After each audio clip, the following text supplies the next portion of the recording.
भगवान को किसी ने देखा ही नहीं है, फिर फोटो कैसे बन जाते हैं? भगवान को किसी ने देखा नहीं है पर फोटो कैसे बन जाते हैं? वाह, क्या सवाल है बच्चे का, तालियां होनी चाहिए।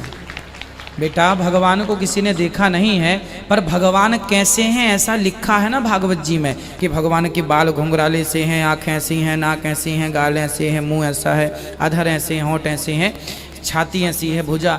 तो जो जैसे चोर पकड़ने के लिए पुलिस क्या करती है, इसका स्केच बनवाती है ना, उसी तरह ठाकुर जी कैसे हैं सब लिखा हुआ है। उसके बाद सब सुन सुन के ठाकुर जी का वैसे ही हुलिया बनाया तो ऐसा बन किया गया। गुरु जी, आपके गोदी में बैठना चाहता हूँ मैं। हाँ हाँ, आ जाना। आपने बहुत अहम सवाल किया। अभी सुनते हैं डॉक्टर जाकिर नाइक साहब ने इसको किस तरीके से एक्सपोज किया और क्या जवाब दिया है। लोगों के दिमाग में जो गलत फहमी वो भी इंशाल्लाह दूर हो जाएंगी, और आपके साथ जो गलत फहमी वो भी इंशाल्लाह दूर हो जाएंगी। कुरान में लिखा है कि उसके जैसा कोई नहीं है, उसके जैसा कोई नहीं है। यही चीज बाइबल में लिखा है, there nothing like unto it in the heaven above, in the earth beneath, in the water beneath the earth. भगवान के जैसा मुमकिन ही नहीं कोई भी चीज, आसमान में हो, धरती पे हो, जमीन पे हो, ना कंकर, ना पत्थर, ना मूर्ति।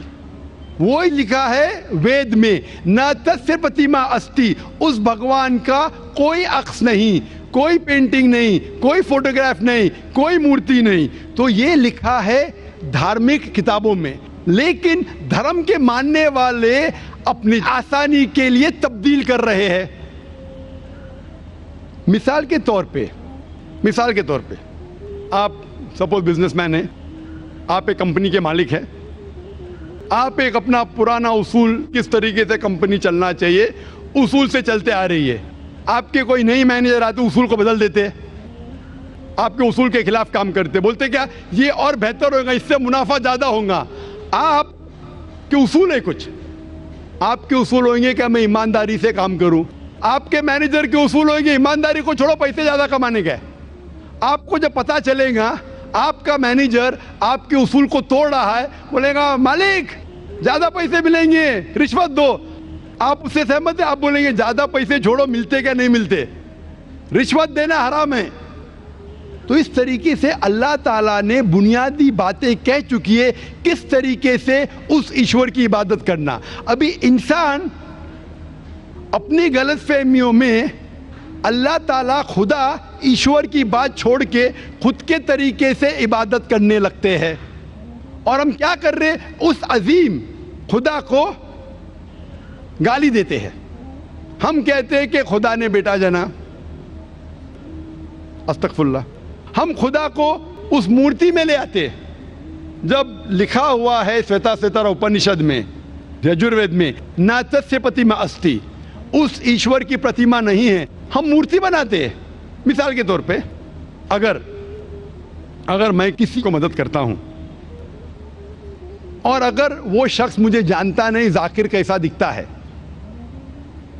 मिसाल के तौर पे श्रीलंका में मैं एक स्टूडेंट को मदद करता हूं, रोज 10,000 रुपये भेजता हूं, उसको पता नहीं जाकिर के साथ क्या करता है, वो कॉकरोच बनाता है, कॉकरोच, और रोज सुबह को बोलता है जाकिर शुक्रिया।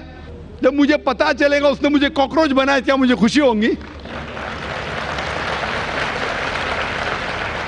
भले वो मुझे कुछ खाली दिल में कहता जाकिर शुक्रिया, काफी है, शुक्रिया नहीं भी कहता था चल जाता था, लेकिन मुझे कॉकरोच बनाया, इंसान से कॉकरोच बनाया। मुझे फर्क पड़े ना पड़े, वो तो बेवकूफ बन रहा है ना, कैसा बेवकूफ इंसान है। मुझे भले फर्क ना पड़ा, मैं दयालु, जान देना मुझे कॉकरोच में क्या फर्क पड़ा, मैं बोलूंगा क्या बेवकूफ इंसान है, क्या बेवकूफ इंसान है कि कॉकरोच के सामने झुक रहा है। तो इसी तरीके से खुदा ने हर मजहबी किताब में दिखाया हुआ है किस तरीके से उसकी इबादत करे, किस तरीके से उसकी बात माने। हम आते हैं और अपने तरीके से सोचने लगते हैं एनर्जी इज गॉड। कहां नहीं लिखा एनर्जी इज गॉड? आपने बिल्कुल आपके सवाल का जवाब खुद आपने दिया। आपने एक मिसाल दी कि हिंदू लोग कहते हैं नमस्ते। नमस्ते का लफ्ज किधर से आता है आपको शायद पता होगा। नमस्ते आता है इदम नममे से। इदम नममे मतलब मैं आपके सामने झुकता हूं, मैं आपकी इबादत करता हूं, बराबर। इदम नममे, आप कहना चाहते मैं आपके अंदर ईश्वर की इबादत करता हूं। मिसाल के तौर पे वो आदमी चोर है, वो गलत काम कर रहा है, बलात्कार कर रहा है, आप उसको ईश्वर बोलेंगे? आप ईश्वर को इतना घटिया समझ गए? वो बलात्कार करने वाले इंसान को बोलते हैं आप ईश्वर है। इससे भाईचारगी बढ़ेंगी नहीं घटेंगी। वो बलात्कार करने वाले को, वो चोर को, वो डाकू को मैं ईश्वर मान रहा हूं, उसके सामने झुक रहा हूं। अल्लाह को क्यों गाली दे रहे? ईश्वर को क्यों गाली दे रहे? खुदा को क्यों गाली दे रहे? इस्लाम में, इस्लाम की भी आपने मिसाल दी, इस्लाम में हम कहते अस्सलामु अलैकुम, अल्लाह ताला से फरमाते इस इंसान पे सलामती दे। चाहे वो अच्छा इंसान है तो भी सलामती देने की बात अच्छी है, चाहे वो चोर या डाकू हो, मैं बोलूंगा अस्सलामु अलैकुम। मैं कह रहा हूं या अल्लाह, या रब, या खुदा, या ईश्वर, या भगवान, इस डाकू पे रहमत फरमा। कुछ बुरी बात है ना? मैं अल्लाह को गाली दे रहा हूं, उसके लिए दुआ दे रहा हूं कि तू गलत काम छोड़ और सही रास्ते पे आ। अगर मैं उसको खुदा मानूंगा तो खुश हो जाएगा, वो और चोरी करेगा, वो और बलात्कार करेगा। कोई भी धर्म में ये नहीं सिखाता। ये धर्म के मानने वाले अपनी खुद की इजाज करते हैं, इसे कहते हैं इनोवेशन, बिदात। जिस तरीके से खुदा ने सिखाया है कि उसकी इबादत करे, उसी तरीके से हमें करना चाहिए।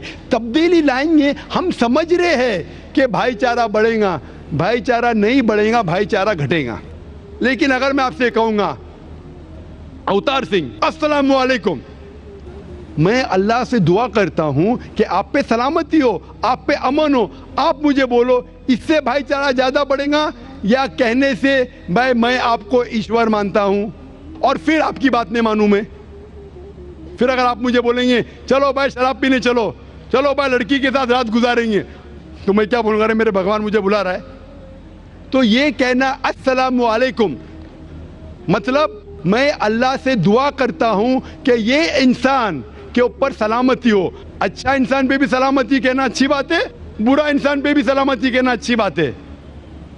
तो इस तरीके से इस्लाम में जो ग्रीटिंग है उससे किसी को नुकसान नहीं होता है, ना it is hypocrisy, it is the best way of भाईचारा। और कुरान में कहा गया है सूरह निसा में, सूरह नंबर 4 आयत नंबर 86 में 86, वह इज़ा हुई तुम, मतलब अगर कोई आपको सलाम देता है तो आप उससे अच्छा सलाम दो, कम से कम उस जैसा, क्योंकि अल्लाह ताला हिसाब रखता है।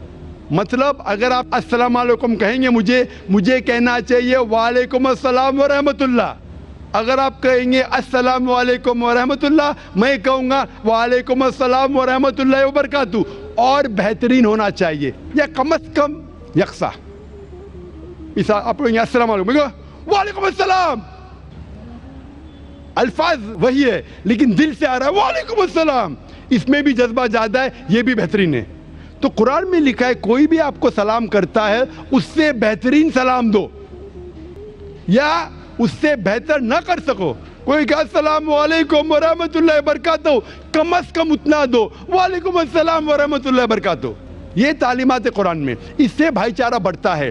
तो गलत तरीके से इबादत करना जो वेद के खिलाफ है, कुरान के खिलाफ है, बाइबल के खिलाफ है, ग्रंथ के खिलाफ है, वो करने से